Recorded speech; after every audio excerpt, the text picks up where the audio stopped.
So I've been going to type conferences since the 20th century, and I've been a broken record about non-Latin type for even before that. So I'm not kissing up here. This is the most meaningful conference I've been to.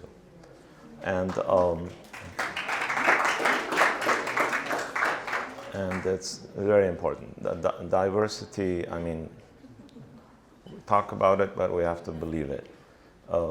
It's not an easy job. It's not a commercial venture.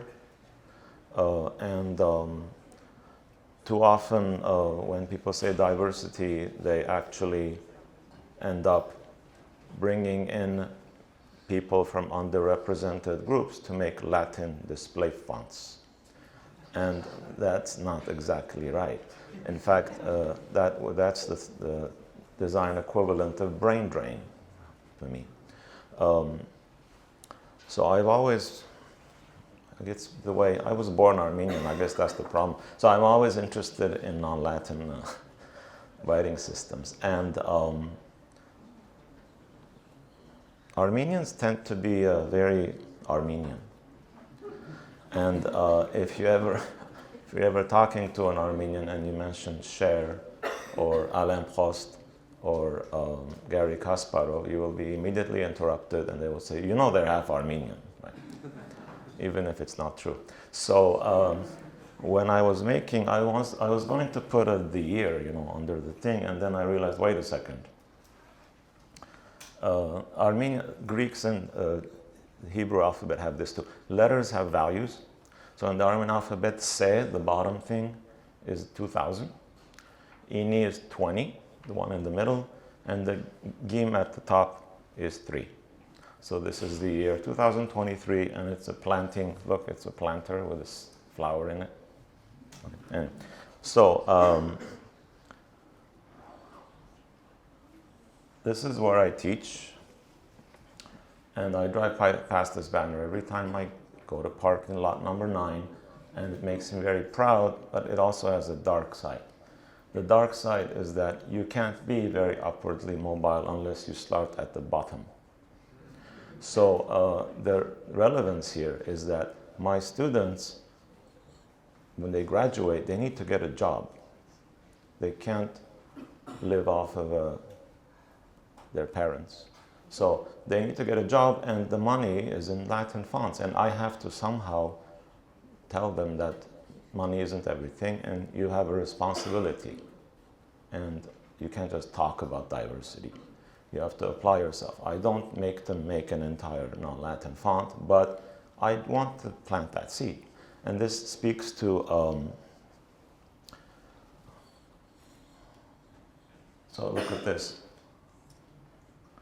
And this isn't even, it's bad, it's worse than it looks, because that huge thing at the top, the Russian, it's mostly empty. So there's not a, you know, the Cyrillic alphabet does not have the presence that this graph indicates. Arabic is not, Arabic and Cyrillic used to be colonial scripts, not anymore, now they're in retreat. Those hashed countries in Africa, that's the symbol for conquered lands, and that's what it is. Speaking of Cyrillic, in 2 years, Kazakhstan has to switch to a Latin script from Cyrillic. And to me, that's out of the colonial frying pan into the colonial fire. So I would love to see them make their own script, because I believe that in this information age, having your own visual language is very important. It's an uphill struggle, but otherwise it's a slow decline, it's a slow death. So I try to convey all this to my students, and it's not easy because this isn't something in their sphere of reality. But it is important to me, and teachers have to do what they believe in. And this is like a 20-minute talk right there, but I don't have an extra 20 minutes, so. Very cliche, but things don't become cliche without containing truth. So there are 2 schools of thought, literally, in education. One is trade school mentality, and most type design programs are such. You go to school for 1 year, you learn how to make saleable, high quality, polished fonts that look exactly like what your teachers make. And it's not you, and it's not a cultural contribution. It's a career. Now, trade schools have a place in reality. Our oldest son went to culinary school. We're very proud of him. He's good at it. But that can't be the only thing. And I don't teach at a trade school. I teach at a university. So my ideological educational fit is planting a seed. You don't know where it's going to go. You don't know if it's going to grow. You don't know if it's going to be neglected. You don't know if it's going to be neglected for 20 years, and then you need it. So this is what education is in terms of at least the university level. And there's an Armenian expression, "Zur nesting shidak chosim." It means let's sit crooked but talk straight. And I've been practicing that for a while, and for decades I've deployed this expression. I got it from my parents, and I was very lucky that last summer our youngest children were at my wife's school during volunteer work, and I actually ran into the proverbial crooked chair. So I took a picture and I said, I have to use this in every talk from now on. So the crooked chair here is that quickly producing commercial work is a very small aspect of typographic education, and my role is kind of to counterbalance that. Here's another very relevant quote. A teacher, I am always worried that I don't want to make more of me. I don't want my students to be different versions of me. My job isn't that. My job is to, so type design is this jungle. It's a beautiful jungle that you can get disoriented in. And I'm not going to hold their hand and guide them out of the jungle. I'm going to be standing next to them, pointing out things. Oh, this is interesting. What about that? So I'm kind of guiding them from behind. So that's I don't want to be a big influence. I just want to help them be a version of themselves that's useful, not just to themselves, to society. So this influence is, so this slide actually contains two crooked chairs. The first crooked chair is that. Second crooked chair is, I looked up who this guy was, Henry Adams. I found this quote, and who is this? A terrible person, slave trader or whatever. So, everything, like not a good person, not somebody you want to promote. So what should I do at that point? I can't use this quote, people will say I'm a slaver. No. What should I do? This is a meaningful quote. The worst person you know can say or do something you value. When China was trying to switch to Pinyin, which is the Latin script, which, by the way, not a coincidence, its biggest promoter was a banker from New York. Okay, so when China was going to switch to Pinyin, Chairman Mao wasn't sure about it. He was tending to do it. And guess who changed his mind? Stalin. The second most hated person in the world, in history, caused China to maintain its written tradition, which was about 1,500 years older than Latin, and is very strong, looking really strong right now. So this is the work of my students. I have a lot, but I chose 6. And this speaks to the fact that the previous quote, that your background isn't what matters. How you were born, you can take neither blame nor credit for that. You have to help people. So here's an interesting example. The person who made this font is a Filipino gentleman who had never heard of Baybayin before. Now, he was motivated. I mentioned Baybayin. He looked it up. He started making Baybayin letter forms because of his background. Yes, you can't neglect people's background, but it can't be the only thing. This is a Fudark font, all caps. And this was made by, here's the thing, I don't ask them. I kind of run into this. I don't ask them, oh, where are you from? What's your background? Oh, you should make this. No. So I don't try to steer them into how they were born. They need to find that within them if it makes sense in their lives. So that motivation is important. So feeling a connection to your ancestral culture is a motivator, but that's it. That can't be the only thing. By the same token, we cannot tell non-Filipino people not to make baybayin fonts, because that's actually a betrayal of baybayin culture. We are handicapping a minority culture based on what?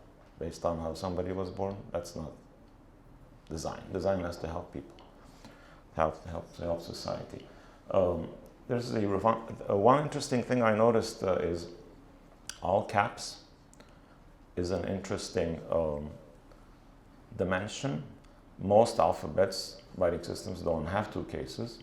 So doing caps only Latin font kind of almost naturally lends itself better to non-Latin extensions. This is a Thai font. Now look at that curlicue green floreation on the left. It's pretty poorly drawn. Why? How many years does it take you to draw that well? I have 4 months. So there is no way I can make them make polished fonts unless they copy precedent, unless they're just like what I would affectionately call Bezier monkeys. They're not doing original thinking. So it's okay that it looks bad, because it can't look, if it looked better, something else is going wrong. So this is Cyrillic. In this year, I had a lot of people do Cyrillic. And it was weird because this one was right at the beginning of the Ukraine war. So I guess they don't care. I mean, they're not geopolitically inclined. So a lot of them made Cyrillic font, and I'm thinking, oh, it's probably because it looks easy. It's close to Latin, and they're taking the easy way out, which students do. That's okay. But then I realized something else, which I'll show you. This is Japanese. This came out really nice. Now, this is a Hispanic gentleman. By the way, about 75% of Cal State LA is Hispanic, and my class is the same. And Hispanic culture uses the Latin alphabet. That doesn't help, in terms of motivating them. But this came out really nice, and he's into anime, manga. So Japanese culture motivated him to make this, which is awesome. This is a sample of Lontara. I couldn't show this person's work because I couldn't get in touch with them. And basically he was making a pixel font, and he's thinking, okay, what script should I do? I'm thinking, okay, rotate the pixel 45 degrees. You have a diamond and you have this thing going on. So the non-Latin font that I helped them choose depends on what feeling their font is giving off. For example, this had these tendrils, and I'm automatically thinking Thai. It's a bit formulaic, but it's better than not making it. One thing I noticed, this is from Craig Eliason's presentation in TypeCon. This year, for example, I have 16 students, only 5 scripts. And one of them is Armenian. That was my idea. There's only 3 scripts. Most people are doing, and I'm thinking, why is this happening? Is it the same reason it happened with Cyrillic? I think it's because when they don't know, when they feel lost, they copy their peers. So they hear somebody else doing Hangul, I'll just do Hangul too because I don't know what I'm doing. So I realized that Craig's method might have an advantage in that he has a list of endangered scripts and he assigns them. This is a bit too heavy-handed for me. So I'm going to do a hybrid thing from now on. I'm going to gauge them to see if they're having trouble finding something. If they're having trouble finding something, then I hit them with one of these. So I think that's a better, hybrid solutions work better. I show them a lot of material for inspiration. This is the Imprimerie Royale / National specimen book, very old school. It's like, it smells like Louis XIV's corset, you know, and versus something like this, which has a lot of mistakes in it, but it's okay because it's just for inspiration. These are some sources. You should use me. Email me. I don't know how to say no. Omniglot, it's a website. It's exhaustive. You can get lost in it, which is kind of good. So they can go through that. They can spend days finding what they like. Gurmachan is an organization you probably know of. Get in touch with them or their scripturers. And Type Crit Crew is an amazing resource. This is like over 100 type designers. Almost every one of them has a non-Latin specialization. And most of them are natives, which is important. And they're there for the. I tell them don't be shy. They put their names there because they want to help. It's not really a cold email. They're waiting for it. So TypeCrit Crew is an amazing resource also. Thank you very much.